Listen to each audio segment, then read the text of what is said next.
desde el punto de vista cardiovascular en relación a su condición actual, usted sabe que es correcto. ¿Requiere cirugía urgente? No. ¿Por qué? Porque está asintomático. Frecuente asociación con enfermedad coronaria, eso es correcto, porque tiene 60 años y hay frecuente asociación entre estenosis aórtica y enfermedad coronaria. ¿Estatinas son útiles para evitar la progresión? No. ¿Es candidato para TAVR? Tampoco. ¿Por qué? Porque generalmente los mayores de 65 años son los candidatos, incluso los americanos los consideran a partir de los 80. ¿Se encuentra en etapas avanzadas de esa enfermedad? Pues no, no se encuentra en etapas avanzadas. Entonces, número 1, la respuesta es B. Número 2, mujer de 28 años con 34 semanas de gestación, cuyo examen revela presión arterial de 140/90, sus análisis hematológicos son normales, no hay proteinuria, solo refiere a disminución de agudeza visual y niega otras molestias. El diagnóstico correcto en este caso es, respuesta es A, preeclampsia. Por supuesto que es preeclampsia, está incluso a punto de hacer eclampsia, ¿no? ¿Por qué? Porque eso es un signo premonitorio de convulsiones. Hipertensión inducida por la gestación, no, ya es preeclampsia. Hipertensión arterial crónica, no. Hipertensión arterial no definida tampoco. Hipertensión de mandíbula blanco, menos. 2A.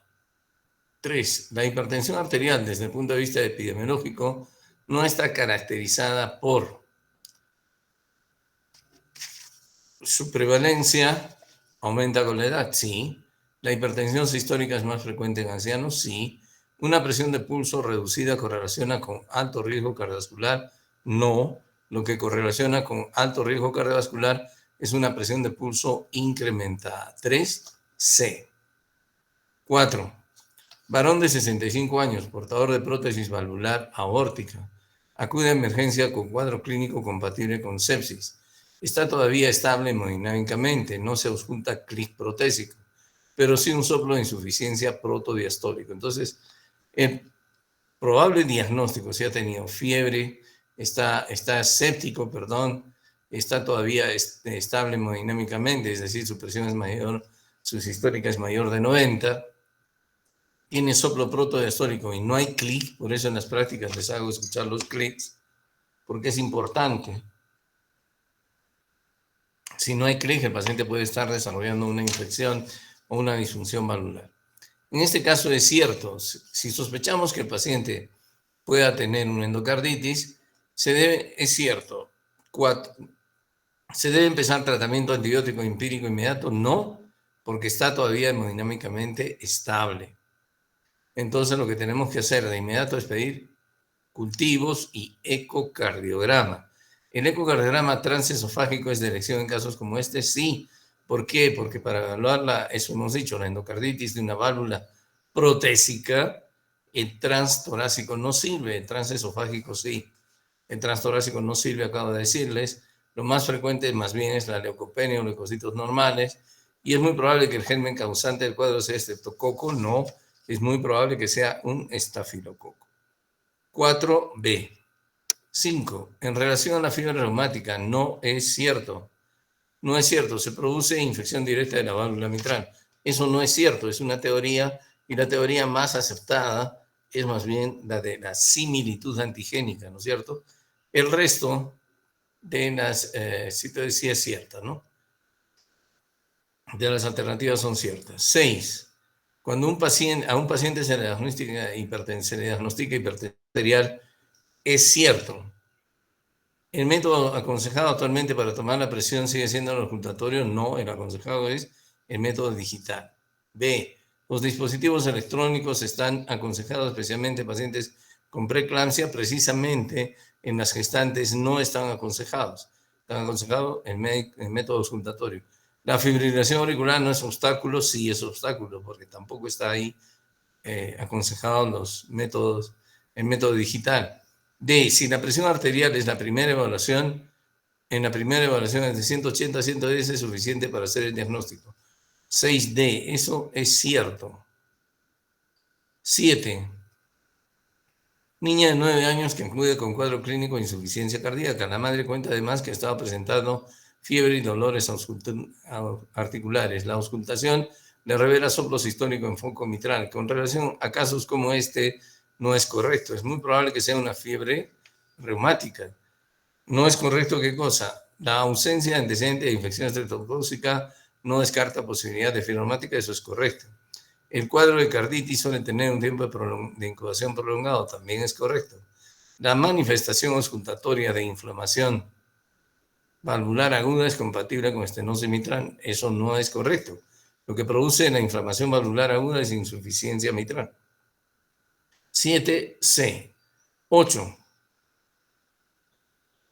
Un varón de 68 años con antecedente de fibrosis pulmonar cursa con signos de congestión venosa sistémica y la auscultación le revela soplo holosistólico paraesternal izquierdo que aumenta con la inspiración.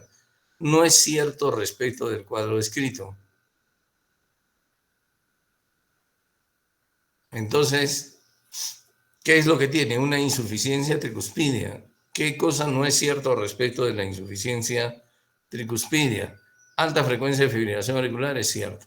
Colapso de onda Y es cierto. Ventricularización del pulso venoso es cierto porque tiene insuficiencia tricuspidia. Reducción de la precarga ventricular izquierda también es cierto. Aumento del gasto ventricular derecho no es cierto. 8E. 9. Fisiopatológicamente, la hipertensión arterial no está caracterizada por aumento de la actividad simpática, sí. Disregulación del sistema inmunológico, sí. Aumento de la actividad de la sodio-hidrógeno ATPasa, sí.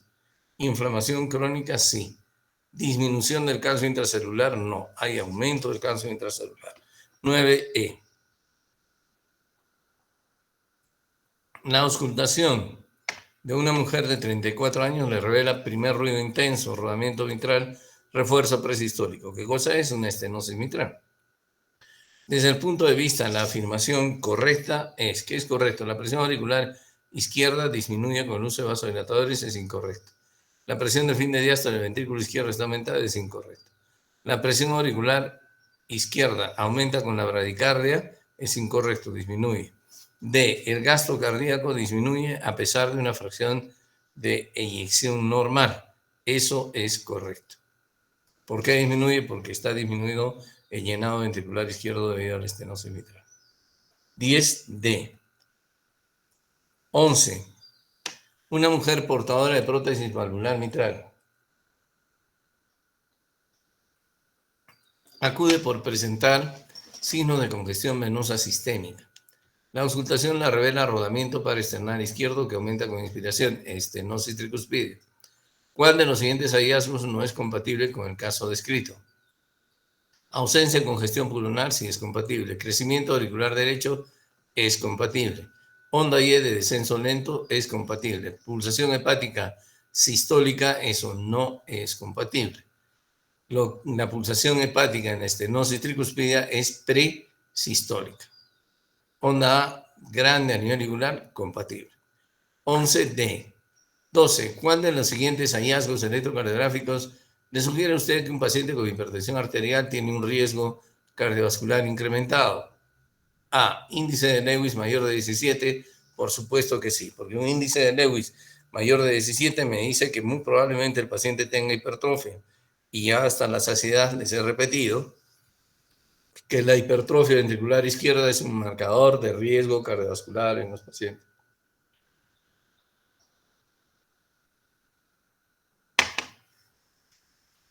13. Debido a su examen físico, usted ha solicitado una ecocardiografía a un paciente que acudió por disnea de clase 2. El resultado es insuficiencia mitral severa con engrosamiento de esclerosis severas de ambas válvulas de la válvula mitral. Fracción de eyección del ventrículo izquierdo. En relación a este caso, la afirmación que correlaciona con la descripción hecha es: ¿estos casos se benefician de la utilización de tratamiento médico? No, porque es una insuficiencia mitral primaria. Se encuentra aumentada la distensibilidad del ventrículo izquierdo.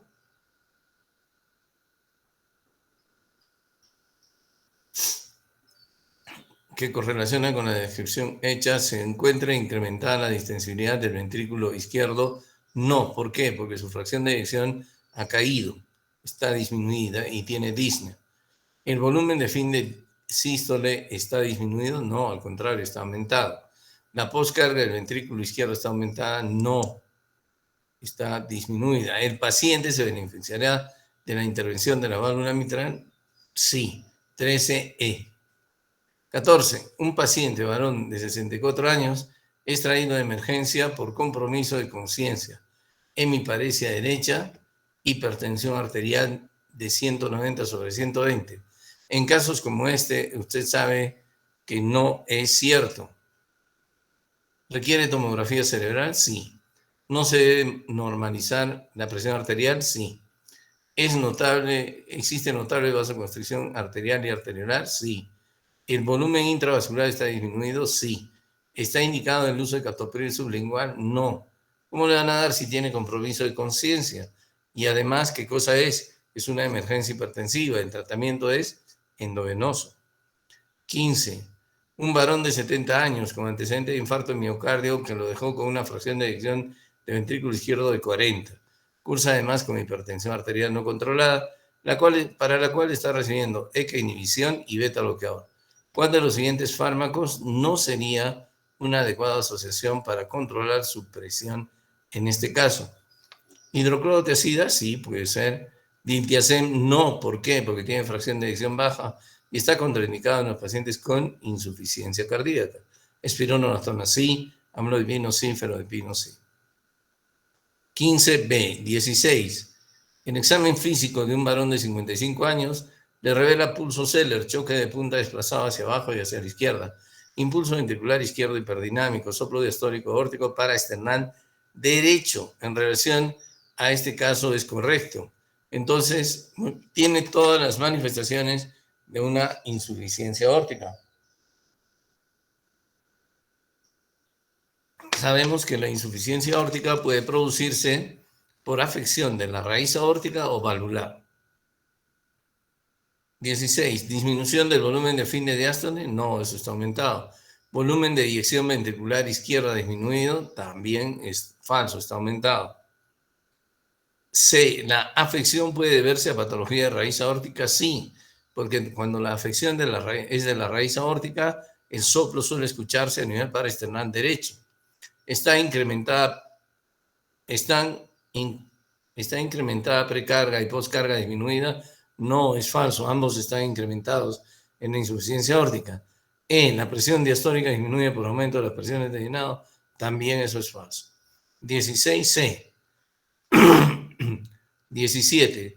Mujer de 24 años que acude por dolor torácico no isquémico intenso asociado a palpitaciones y mareos. Su examen físico revela clic mesosistólico y soplo telesistólico a nivel apical. Señale la afirmación incorrecta respecto de casos como este. Entonces es un prolapso de válvula mitral. ¿Cuál es la afirmación incorrecta? La auscultación mejora con el paciente en decúbito lateral izquierdo y en inspiración. Precisamente en esa posición empeora. Entonces ahí 17 es A, porque la auscultación mejora con todas aquellas maniobras que reduzcan la precarga, es decir, auscultarlo de pie o ponerlo de pie después de haber estado de cuclillas. 18. Varón de 65 años con antecedente de infarto cerebral de origen aterosclerótico, angina de pecho y diabetes de más de 10 años de evolución, cursa con empeoramiento de su hipertensión arterial que se encontraba bien controlada hasta hace 3 meses. El examen revela soplo sistólico abdominal que se extiende hasta la diástole. La afirmación incorrecta en este caso es: tiene altas posibilidades de que se trate de un problema renovascular, es cierto. Recibir bloqueadores del sistema renina-angiotensina como fármaco de primera línea, es cierto. Requiere angiografía con sustracción digital para plantear revascularización, eso es falso. ¿Por qué? Porque este paciente, con todo lo que tiene, no es tributario de revascularización. Eso también lo dijimos. 19. Luego de correr una cuadra, un paciente varón de 66 años sufre síncope, por lo que es traído a emergencia, donde el cardiólogo describe que presenta soplo mesosistólico a nivel aórtico. Entonces, probablemente es una estenosis aórtica. ¿Cuál de los siguientes hallazgos físicos le haría sospechar que su secreción valvular es severa? Cuarto ruido, no. ¿Por qué? Porque eso también lo pudo ver en un paciente con hipertensión arterial o con isquemia miocárdica. ¿Desdoblamiento paradójico del segundo ruido? Sí. ¿Por qué? ¿Eso qué significa? Que la válvula aórtica se está cerrando después de la válvula pulmonar. ¿Y eso qué significa? Que el tránsito de sangre entre el ventrículo izquierdo y la aorta está prolongado, lo suficientemente prolongado para producir ese fenómeno, y entonces eso sí me informa acerca de que eso puede ser severo. 19, B. Y 20. Mujer de 30 años que acude por cifras de presión arterial de 140-90, que no responden al tratamiento adecuado y máximo con enalapril, amlodipino, hidroclorotiazida. Entonces tiene hipertensión arterial resistente. Refiere fatiga muscular y sus análisis de electrolitos muestran un potasio bajo de 3 milimoles por litro. En relación a este caso, la principal sospecha diagnóstica la afirmación cierta es: ¿cuál es la principal sospecha diagnóstica? Un hiperaldosteronismo. La afirmación cierta: ¿qué pasa en el hiperaldosteronismo? ¿Está indicada la angiografía? No, pues porque es probablemente un hiperaldosteronismo. ¿Se benefician de angioplastía? Tampoco, porque es un hiperaldosteronismo. No es frecuente la intolerancia al agua, sí es frecuente. La fatiga muscular se produce por alcalosis hipocalémica, esa es la correcta. La mayoría de casos se deben a adenoma suprarrenal. Nada que ver, porque es un hiperaldosteronismo. Muy bien, entonces 20D. Esas son las respuestas del examen. ¿Alguna pregunta?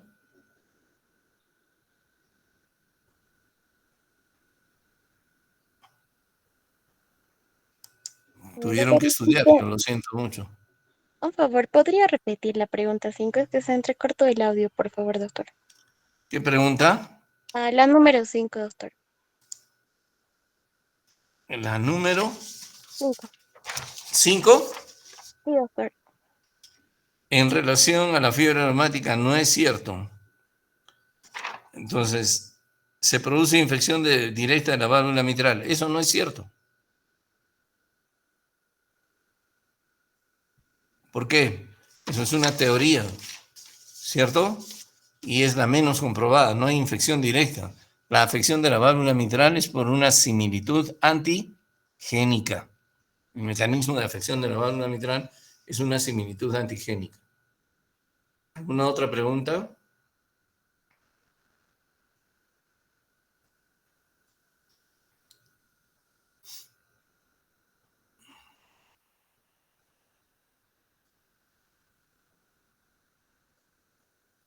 ¿Alguna otra pregunta?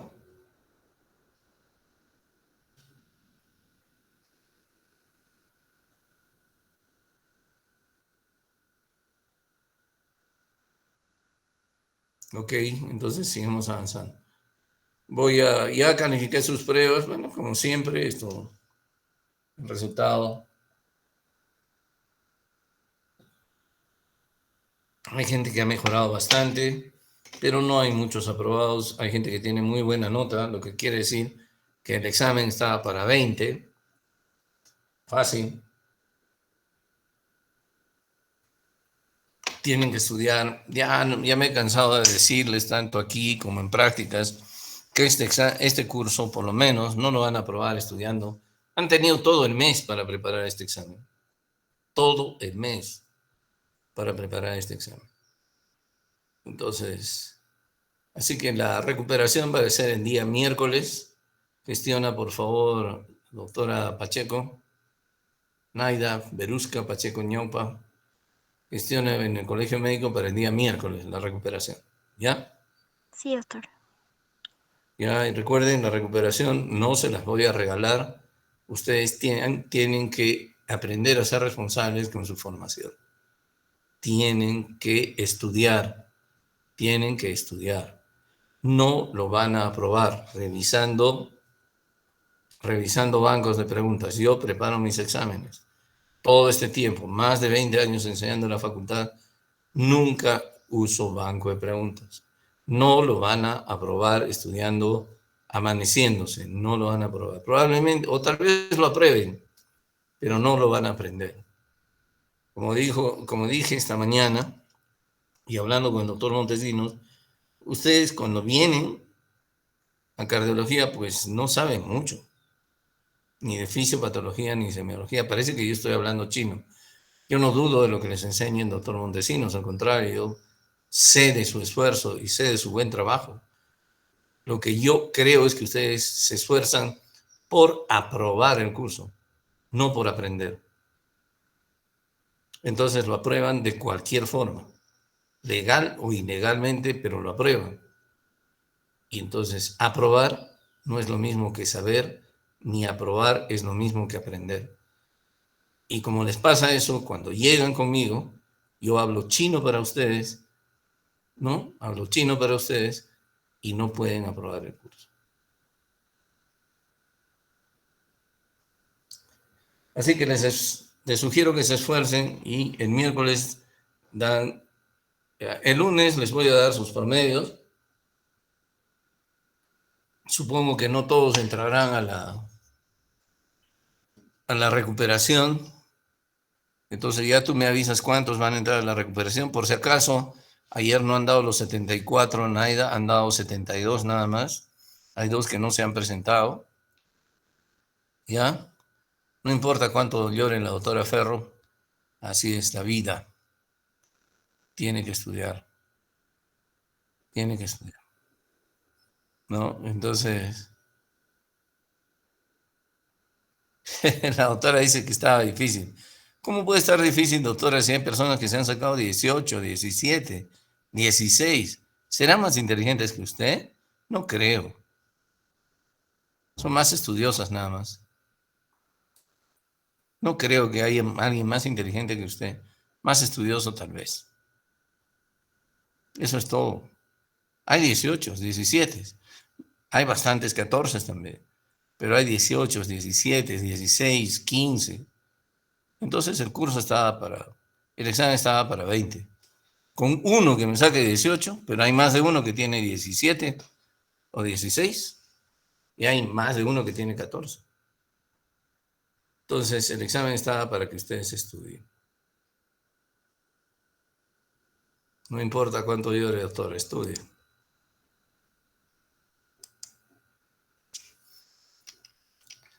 Si alguien tiene alguna pregunta más, ahora, lamentablemente no les puedo dar sus historias, sus exámenes.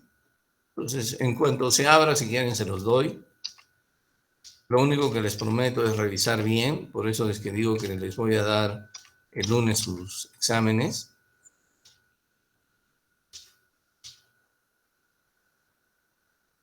Por eso es que les digo que les voy a dar el lunes sus exámenes. ¿Ya? Listo, ¿no hay ninguna pregunta más?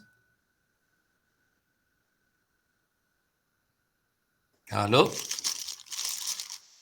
Al parecer ¿Aló? no, ¿Ya se han doctor. ido? Doctor, una duda. En la pregunta 5, la alternativa que decía, ¿Las em, 5? sí, el 95% de los casos ocurre en países En desarrollo. ujú, Países y como el nuestro. en- no debería decir subdesarrollo.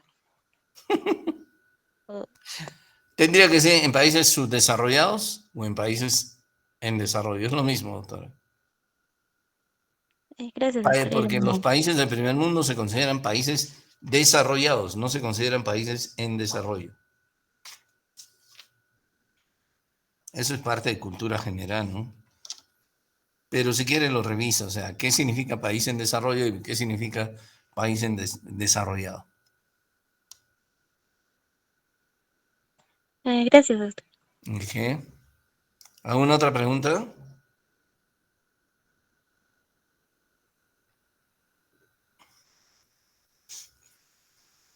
Doctor, disculpe, Sí. el recuperatorio solo reemplaza una nota, ¿no? O Perdón, un ratito, no le escucho. ¿Sí? el recuperatorio solo reemplaza una nota, ¿cierto? Sí, eso es lo que dice el reglamento, la nota más baja. Ya, ok, doctor, gracias. Esa es una buena pregunta, o sea, la recuperación no reemplaza el promedio, por si acaso, reemplaza su nota más baja. ¿Ya? Y dos, la recuperación es de los dos parciales. ¿Por qué? Porque se supone que el promedio de estos dos exámenes constituye el primer parcial, ¿no es cierto? Entonces, la recuperación el examen de recuperación incluye temas de la primera unidad y de la segunda unidad, por si acaso.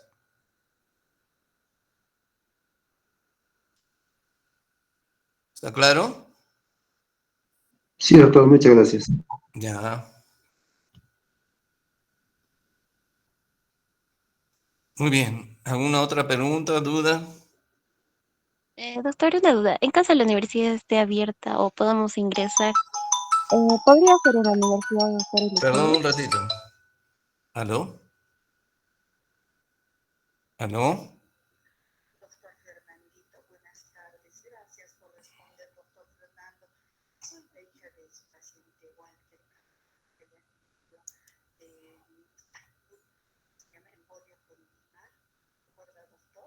No, no, no. Ya.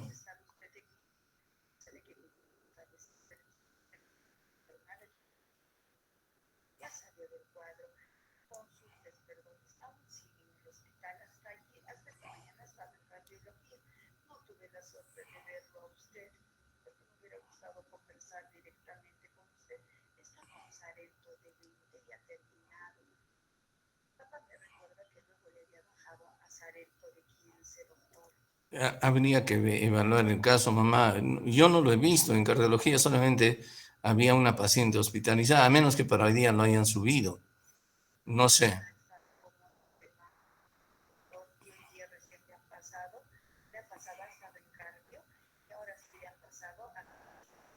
Ah, seguramente por eso. Mamá, no sabría decirle, tendría que evaluar el caso. No sabría decirle. Yo no lo he visto a su papá. No, no lo he visto. Supongo, tendría usted que hablar con el doctor que lo ha estado viendo o con el doctor de medicina. Porque yo le podría responder a tratar de solucionar sus dudas viendo qué es lo que ha pasado, qué es lo que está haciendo y cómo está hasta su función renal. Todo eso necesito ver.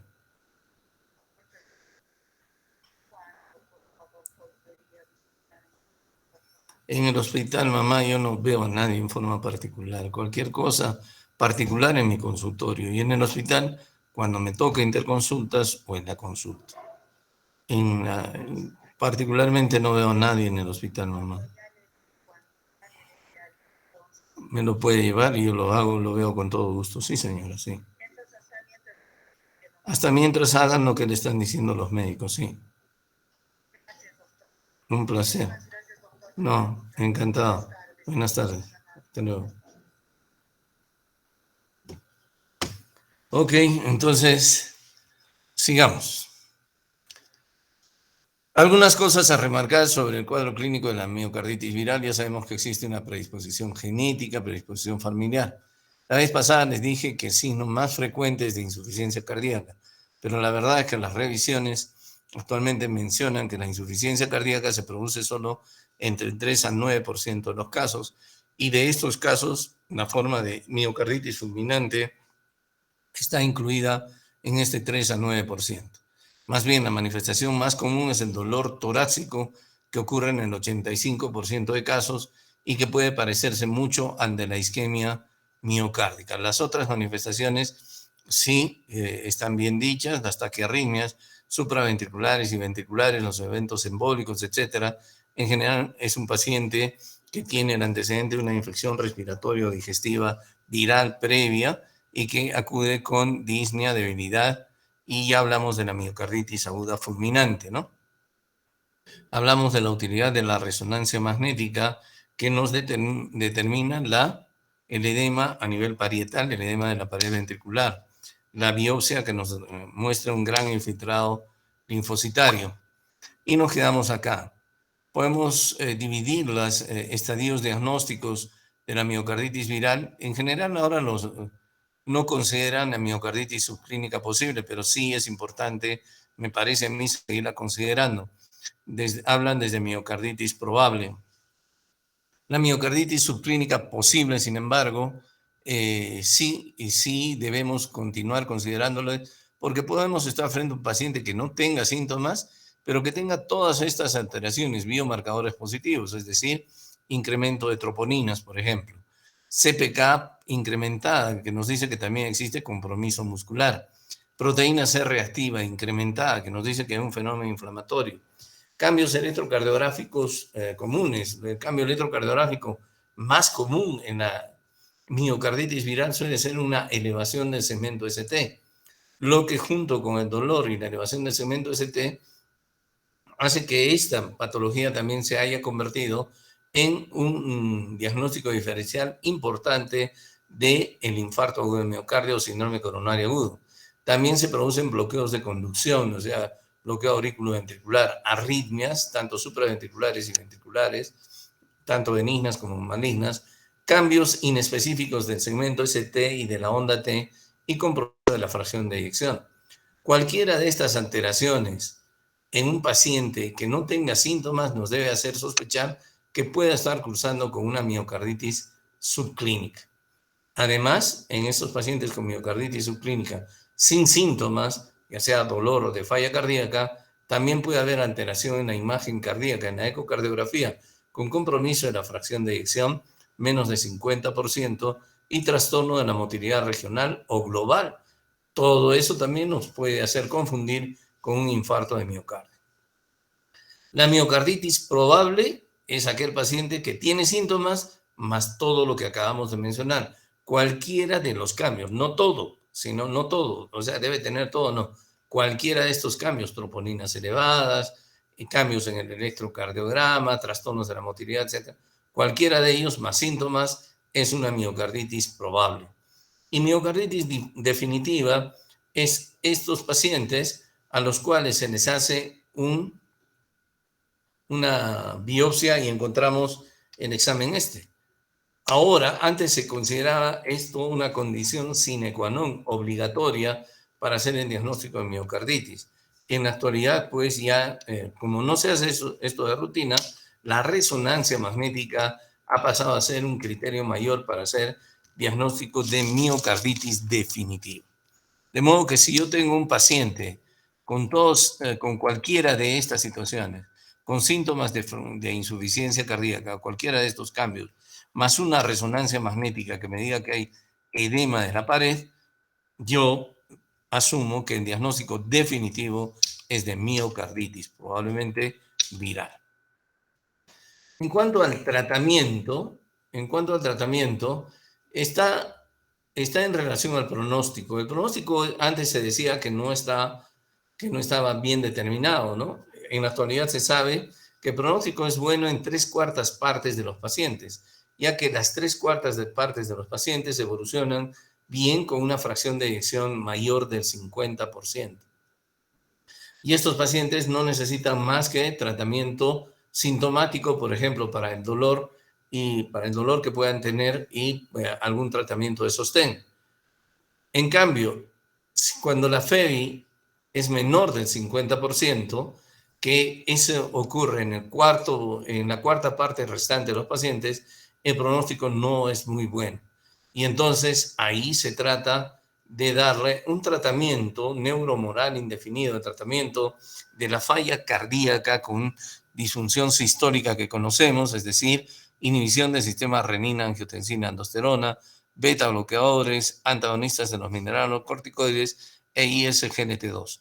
Muchos de estos pacientes que quedan con una fracción de eyección menor del 50% mejoran con este tratamiento, que no se aconseja suspender o disminuir, sino darle indefinidamente, ya que muy frecuentemente una vez que este tratamiento se suspende o se reduce, el paciente vuelve a caer en falla cardíaca. En los pacientes con miocarditis viral aguda fulminante, lo que hay que hacer es estabilizar el estado hemodinámico.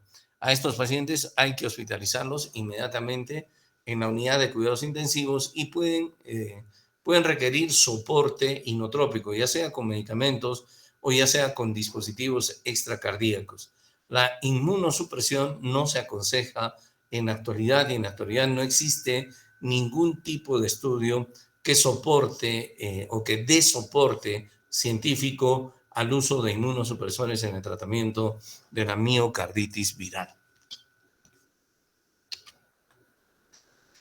Otra causa de miocarditis y que puede producir cardiomiopatía dilatada, origen de cardiomiopatía dilatada, es la enfermedad de Chagas. La enfermedad de Chagas es la tercera causa más común de parasitosis y es la causa infecciosa más común de cardiomiopatía dilatada, incluso más común que la miocarditis viral. Como sabemos, la enfermedad de Chagas es producida por el Trypanosoma cruzi y este parásito es transmitido por este insecto que es el Triatoma infestans y que en Arequipa se le conoce como la vinchuca chirimacha, ¿no es cierto? Como la vinchuca chirimacha. Carlos Chagas fue un médico brasilero que se internó en la selva de Brasil para estudiar el paludismo y terminó descubriendo esta enfermedad que era producido por estos insectos que preferencialmente pican en el rostro y que si nosotros lo conocemos como vinchuca chirimacha, en Brasil los conocen como barbeiros porque pican especialmente a nivel del rostro. Les gusta picar a nivel del rostro. Sabemos entonces que el Trypanosoma cruzi es un parásito que tiene diferentes ciclos diferentes fases dentro de su ciclo de vida, ¿no es cierto? Una fase hematológica, una fase intracelular de amastigote, tripomastigote y epimastigote. Eso no nos interesa mucho, pero la forma de transmitir es esta. El mosquito, el Triatoma infestans, pica a un huésped infectado, ¿no? El Triatoma infestans, perdón, infectado, el mosquito infectado con el Trypanosoma cruzi pica a un hospedero mamífero. Al momento de picar, tiene que desalojar su sistema digestivo, defeca y en sus heces está el parásito. La persona se rasca e introduce el parásito en su organismo.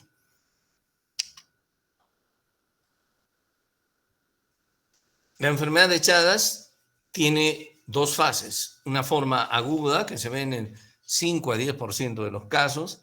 Esta forma aguda se caracteriza por una notable parasitemia, una invasión importante del músculo cardíaco con destrucción de la célula miocárdica, porque el parásito, al ser intracelular, destruye a la célula miocárdica produciendo lisis miocárdica. En algunos casos incluso puede haber encefalopatía. Después de esta fase aguda, la enfermedad entra en una fase latente indeterminada. ¿Por qué indeterminada?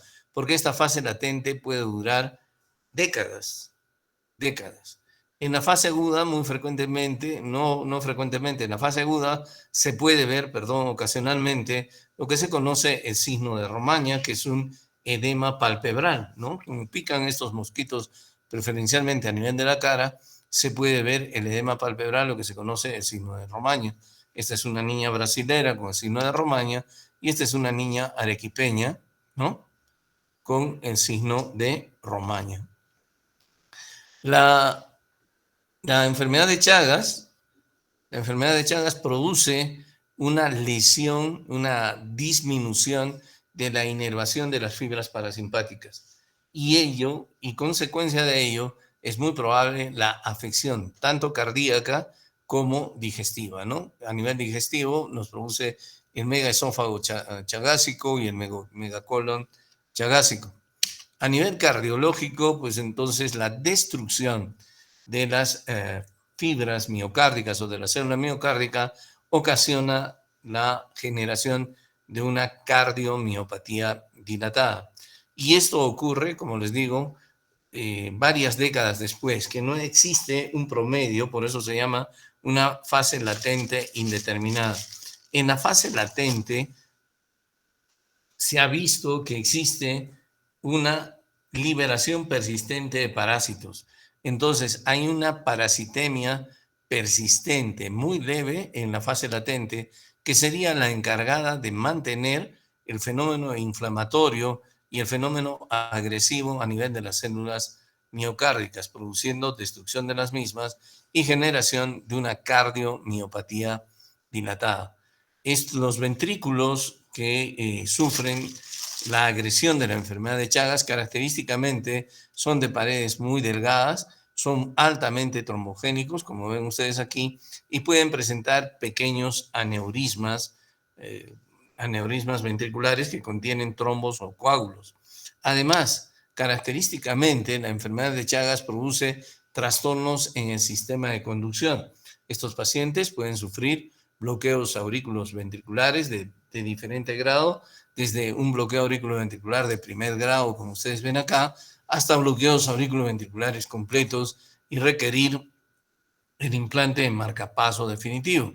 Además, en estos pacientes es muy frecuente el bloqueo de rama derecha. Si bien es cierto, cuando empezamos a hablar de electrocardiografía y hablamos de bloqueo de rama derecha, dijimos que esto no tenía mayor importancia. En el caso de la enfermedad de Chagas, la presencia de bloqueo de rama derecha sí es bastante importante y de ayuda diagnóstica, así como la presencia de diferentes grados de bloqueo aurículo ventricular. El tratamiento de esta enfermedad es el tratamiento de la insuficiencia cardíaca y de sus complicaciones, es decir, debemos utilizar otra vez inhibidores del sistema renina-angiotensina y bloqueadores de los mineralocorticoides, beta bloqueadores e inhibidores ISGLT2. Sin embargo, cuando el paciente desarrolla insuficiencia cardíaca como consecuencia del desarrollo de cardiomiopatía dilatada debido a la parasitosis de la enfermedad de Chagas, el pronóstico es muy malo y la sobrevida muchas veces no supera el año. En niños, en la fase aguda se recomienda en todos, cuando se detecta la fase aguda, se recomienda en todos los pacientes tratar la parasitosis con nifurtimox o benznidazol. En niños con enfermedad crónica también se recomienda el uso de nifurtimox, mientras en adultos con enfermedad crónica el benznidazol no ha demostrado utilidad y al contrario ha demostrado alta toxicidad. De modo que el benznidazol es solamente útil en aquellos pacientes con enfermedad de Chagas aguda, ¿no? En la afección aguda de la enfermedad de Chagas.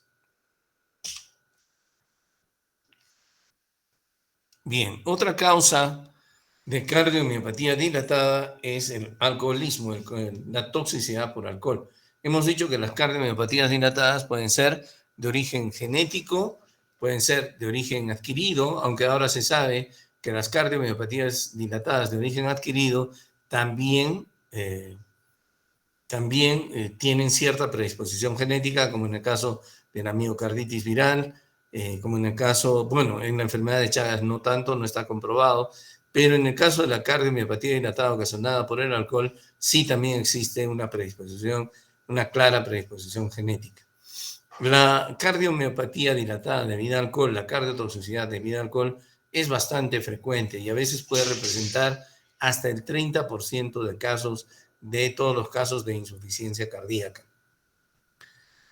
Para que se produzca cardiotoxicidad por alcohol, se asume que es necesario el consumo, por ejemplo, diario de 4 a 6 onzas de alcohol puro o 60 gramos, 60, 70 gramos de alcohol puro, lo que puede estar contenido en 750 mililitros de vino, en 6 botellas de cerveza o en medio litro de un trago de un licor fuerte, ¿no?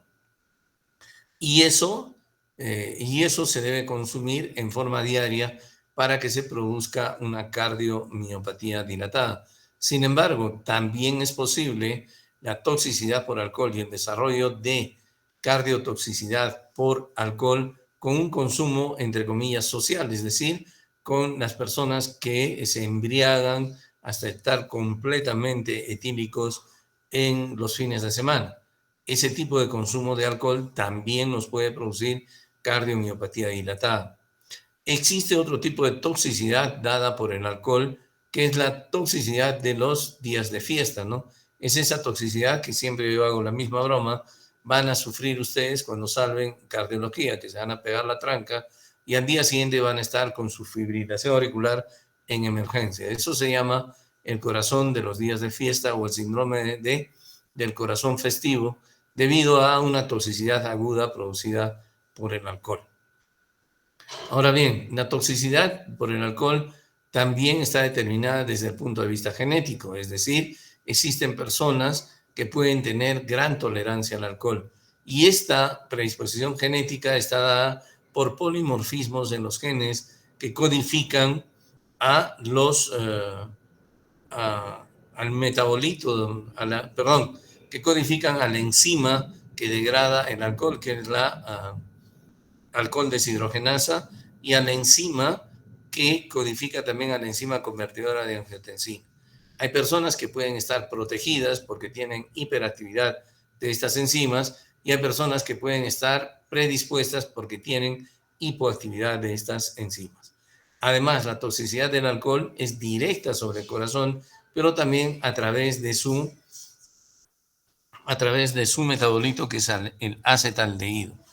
La toxicidad por el alcohol también puede favorecer que un paciente que tiene una cardiopatía que no sea alcohólica y que consume alcohol empeore en su cardiomiopatía. De este modo, no es aconsejable el consumo excesivo de alcohol, ni el consumo incluso, como dicen, racional, que dicen ahora, ni el consumo. No es aconsejable, de todos modos, consumir alcohol.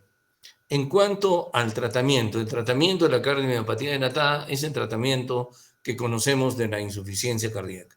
De la cardiomiopatía dilatada producida por alcohol, el tratamiento que conocemos de la insuficiencia cardíaca, con todo lo que ello pueda predisponer, no solo las drogas, sino también el uso de dispositivos. Sin embargo, ese no es el pilar de la terapéutica. El pilar de la terapéutica es la suspensión, la abstinencia total de alcohol. Aún con una enfermedad avanzada, la abstinencia total de alcohol ha demostrado notable mejoría y reversión de la cardiotoxicidad después de 3 a 6 meses de abstinencia total, e incluso se puede retirar el tratamiento e incluso el paciente puede dejar de ser tributario del uso de dispositivos. De modo que lo más importante en el tratamiento de la cardiomiopatía dilatada ocasionada por el alcohol es la suspensión, la abstinencia total, la suspensión del consumo de alcohol. Bien, yo creo que nos quedamos ahí y nos vemos el día lunes. ¿Alguna pregunta?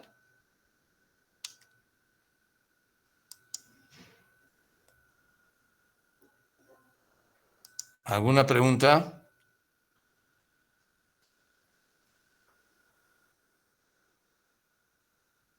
¿Aló? Eso pasa, pues se van, no entran a clases. Creo que no hay preguntas, doctor. Creo que no, doctor. Ok, ya nos estamos viendo entonces. Hasta el lunes.